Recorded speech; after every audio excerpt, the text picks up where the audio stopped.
Aluguel na pandemia. Você ficou desempregado, vendeu menos e não sabe o que fazer para pagar o aluguel? E você, locador, depende do aluguel para sobreviver? Saiba como solucionar esse conflito aqui e de graça.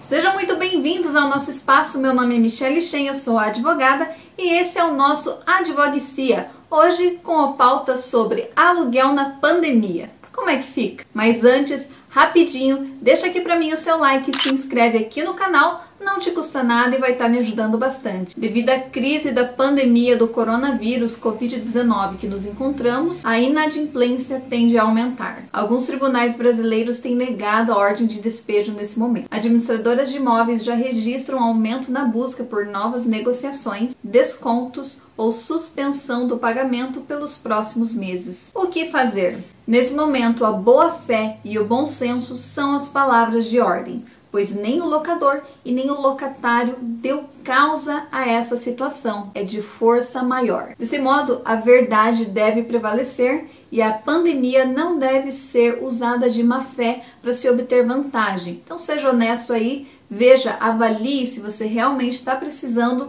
ter essa conversa com o locador e vamos em frente. O mais adequado nesse momento é uma negociação amigável entre as partes. Negocie extrajudicialmente a revisão do valor do aluguel. Se você se sente impactado pela crise, converse com o locador. Negocie esse valor temporariamente. Na maioria das vezes, vale muito mais a pena para o locador a revisão dos valores por um determinado período do que encerrar o contrato neste momento de instabilidade. De acordo com a lei do inquilinato, lá no artigo 18, a qualquer momento é possível, em comum acordo, reaver o valor do aluguel, inclusive modificando a cláusula de reajuste anual. Sim, o locador e o locatário podem acordar aí um desconto nesse período de dificuldade ou até mesmo a prorrogação do pagamento para os próximos meses. Por exemplo, eles acordam um valor de 50% do valor do aluguel por um período aí de 3 meses e após esse período acresce essa diferença nos próximos pagamentos. Entre as possibilidades de negociação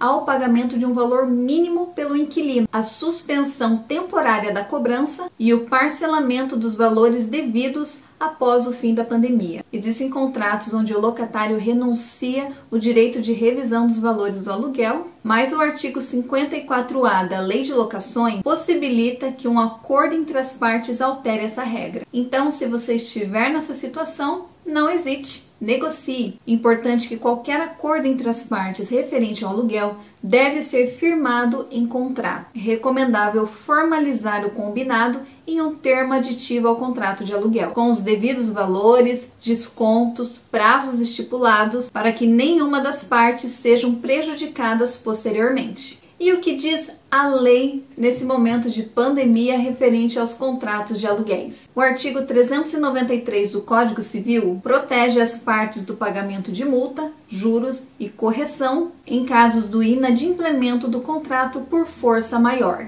Em caso de inadimplência, o devedor não responde pelos prejuízos causados por caso fortuito ou força maior, se expressamente por eles não houver se responsabilizado, ou seja, ele não se responsabilizou no contrato que ele assumiria esse compromisso em havendo um caso fortuito ou força maior.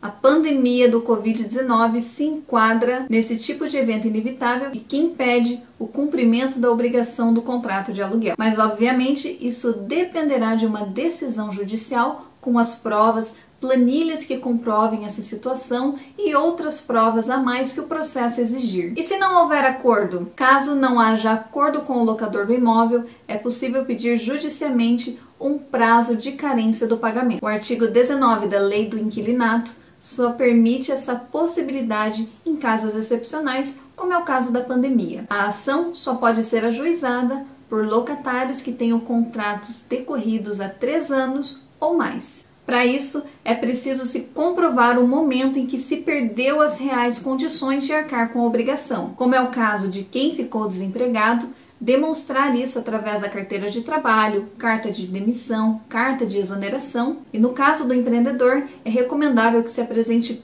provas da queda do faturamento ou da queda de aluguéis de imóveis semelhante aos seus, o que pode ser demonstrado por perícia. Ainda de acordo com a lei do inquilinato, lá no artigo 68, nesse período o juiz pode fixar um valor provisório do aluguel, que não pode ser menor do que 80% do valor vigente, até que o processo judicial seja julgado definitivamente. Se você gostou desse vídeo, deixa para mim o seu like, se inscreve aqui no canal e compartilhe esse vídeo com um amigo que esteja precisando dessa informação. Siga as nossas redes sociais que estão aqui em cima para receber mais conteúdos como este. Se você é advogado e quer ser um parceiro desse nosso projeto, entre em contato conosco. O nosso contato está na descrição desse vídeo e também aqui no cantinho da tela. Esse projeto é para te informar dos seus direitos e te aproximar da advocacia.